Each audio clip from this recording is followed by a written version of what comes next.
It's going to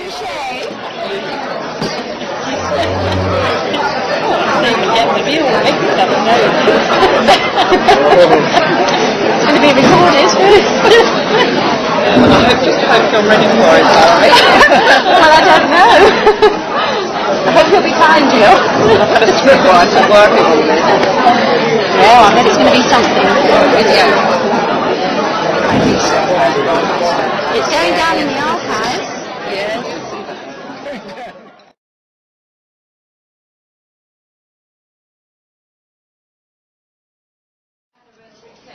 Which has been kindly made, decorated and donated by Mrs. Betty Lee.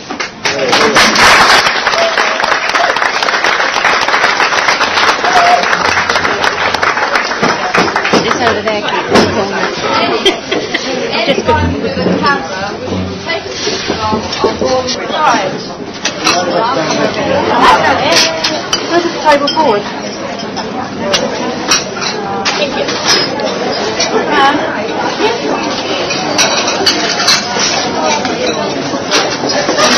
When are you actually going to cut it, Jill? That's the thing. I'm going to take the top chair off. Take it off.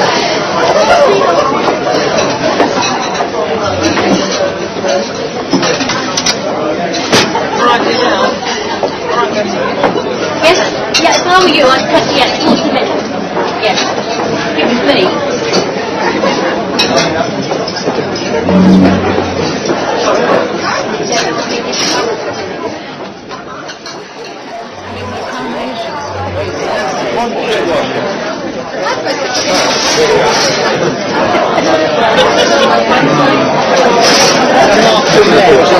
Well, these are not edible, are they?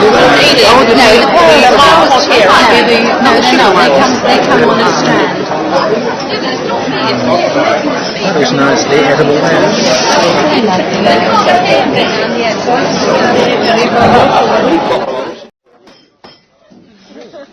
I've moved because apparently you can't hear me from there. Thank you. That's one story. Madam Area Chairman, ladies and gentlemen, I will now call upon the Chairman, Mrs. Jill Ross, to present her speech. Thank you.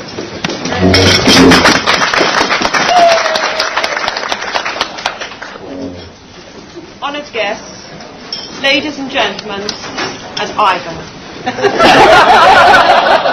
It is my honour and pleasure to welcome you all here tonight to celebrate our Pearl anniversary. It is a great privilege to be chairman in such an important year, and tonight is the culmination of an outstanding year for entertainment, enjoyment and celebration. As on all occasions, sincere thanks must be extended, but mine come from the heart, having been privy to their tireless efforts, artistic qualities and a constant supply of humour and patience.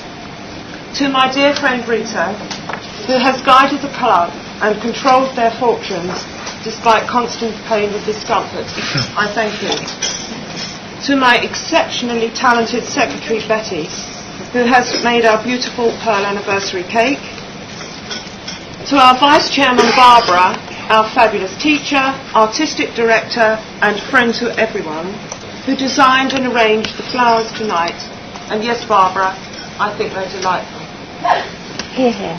To two ladies whose deception, secrecy and lack of any respect for their chairman I thought you should all know about, my thanks and appreciation for our beautiful place cards and menus. They really are lovely. Ladies and gentlemen, Enid and Margaret.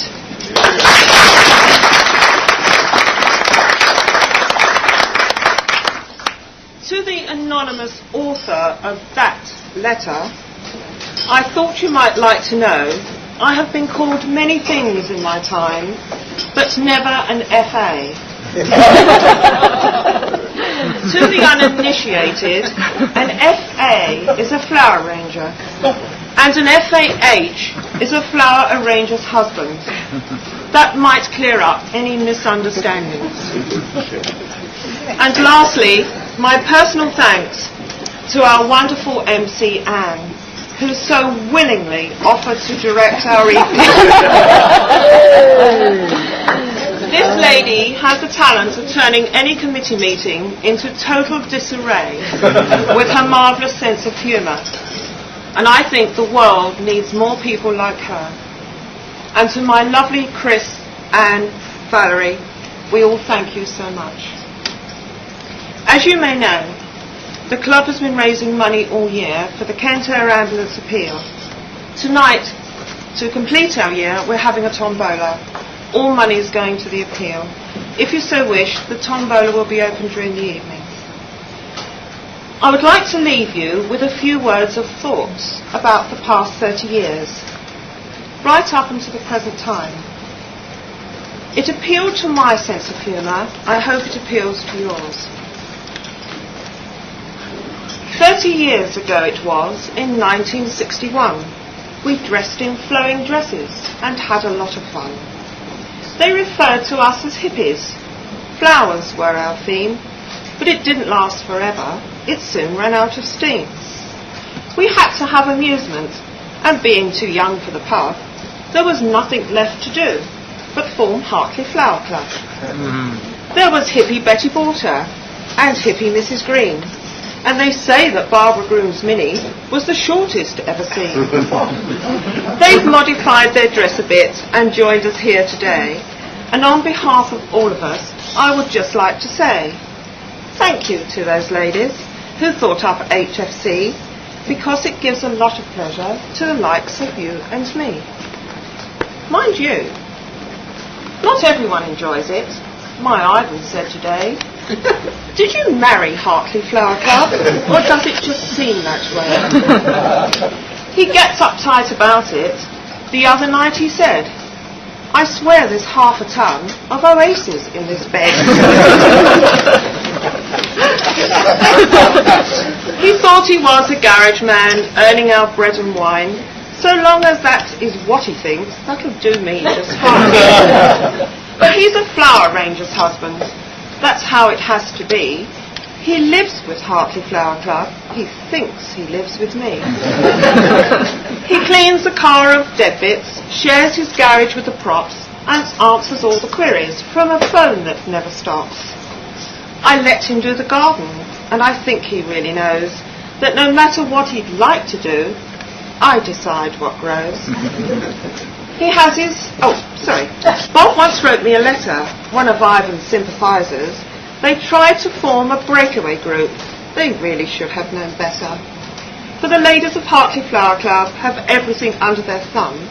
We take it all in our stride, being a housewife, slave and mum. All overseen by the committee, you couldn't do better than this. Margaret, Barbara and Enid, Betty Ann Barron and Chris, and Griffiths and Rita the Money, Valerian, who did I miss? Our guests of honour are welcome, Frank Tate, Charles Edwards and Averell. Please enjoy the rest of the evening. I sincerely hope that you will.